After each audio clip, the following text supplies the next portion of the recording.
Friends, welcome to the లాటెలర్ YouTube channel.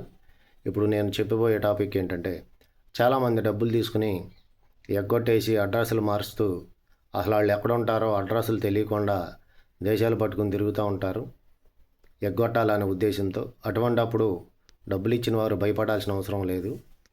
Check బౌన్స్లో కానీ చెక్కులు కానీ నోట్లు కానీ డబ్బులు ఇచ్చినప్పుడు వారికి నోటీసులు పంపాలంటే కంపల్సరిగా వాళ్ళు ఉండ అడ్రస్లకే పంపించాల్సిన అవసరం లేదు. వాళ్ళ ఫోన్ నెంబర్లు ఉండా లేదా మెయిల్ ఐడీలు ఉండా ఆ ఫోన్ నెంబర్లకి వాట్సాప్ ద్వారా నోటీసులు పంపించి ఆ వాట్సాప్ మెయిల్కి పంపించిన నోటీసుల్ని డౌన్లోడ్ చేసి కోర్టులో ఫైల్ చేయవచ్చు. ఆ వాట్సాప్ ద్వారా మెయిల్ ద్వారా పంపించిన నోటీసులు కూడా నోటీసులు సర్వైన కింద లెక్క వస్తుంది. అయితే ఏంటంటే ఫ్రెండ్స్, ఈ తప్పించుకు తిరిగే వ్యక్తి కంపల్సరిగా అడ్రస్లు మార్చే అతను ఫోన్ నెంబర్లు కూడా మార్చే అలవాటు ఉంటుంది. ఆ ఫోన్ నెంబర్లు మార్చినప్పుడు ఏం చేస్తారంటే, ఆ చెక్ కానీ అతను ఏ బ్యాంకు చెక్ ఇస్తాడో ఆ బ్యాంక్కి వెళ్ళి ఆ బ్యాంక్ ఫారంలో ఏ అడ్రస్ అయితే రాసి ఉంటుందో అతను పర్మనెంట్ అడ్రస్ అకౌంట్ ఓపెన్ చేసినప్పుడు ఆ అడ్రస్కి నోటీస్ పంపించేసి, ఆ అడ్రస్ నోటీస్ పంపించినా కానీ అతను ఉండడు కాబట్టి నాట్ ట్రేస్డ్ అని చెప్పేసి లేదంటే డోర్ రాక్డ్ అని చెప్పేసి ఆ నోటీసు రిటర్న్ అవుతుంది. ఆ నోటీస్ ద్వారా మనం చెక్ బౌన్స్ కేసు ఫైల్ చేసుకోవచ్చు.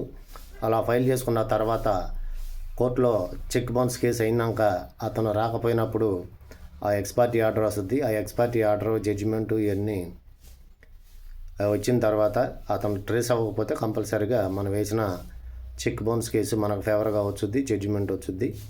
ఆ జడ్జిమెంట్ వచ్చిన తర్వాత మనం వెంటనే అడ్రస్ ట్రేసింగ్ పిటిషన్ అనేది అప్పుడు ఫైల్ చేసుకుంటాం. ఆ పిటిషన్ ఫైల్ చేసుకోవడం వలన ఆ అడ్రస్ ఎవరైతే తప్పించుకు తిరుగుతున్నారో అతని అడ్రస్ పోలీసు వారికి కోర్టు వారు పంపిస్తారు. కోర్టు వారిని అయితే ఎంక్వైరీ చేసి అతను ఎక్కడ ఉన్నాడో తీసుకురమ్మని ఆర్డర్ ఇస్తారు. అప్పుడు పోలీసు వారు వాళ్ళ పద్ధతిలో వాళ్ళు ఎంక్వైరీ చేసి ఆ ట్రేసింగ్ పిటిషన్ ఇవ్వడం వలన వాళ్ళు తీసుకొచ్చి కోర్టుకు ప్రొడ్యూస్ చేస్తారు. ఫ్రెండ్స్, కంపల్సరీగా పోలీసు వారు ఈ కేసుల్లో డబ్బులు ఇవ్వకుండా తప్పు తిరిగే వాళ్ళకి కంపల్సరీగా వాళ్ళు పట్టుకొచ్చి కోర్టుకు ముందు ప్రొడ్యూస్ చేసే వెసులుబాటు ఉంది. దానికి భయపడాల్సిన అవసరం లేదు. సో ఫ్రెండ్స్, మరో వీడియోతో మళ్ళీ కలుస్తాను. Until then, bye friends.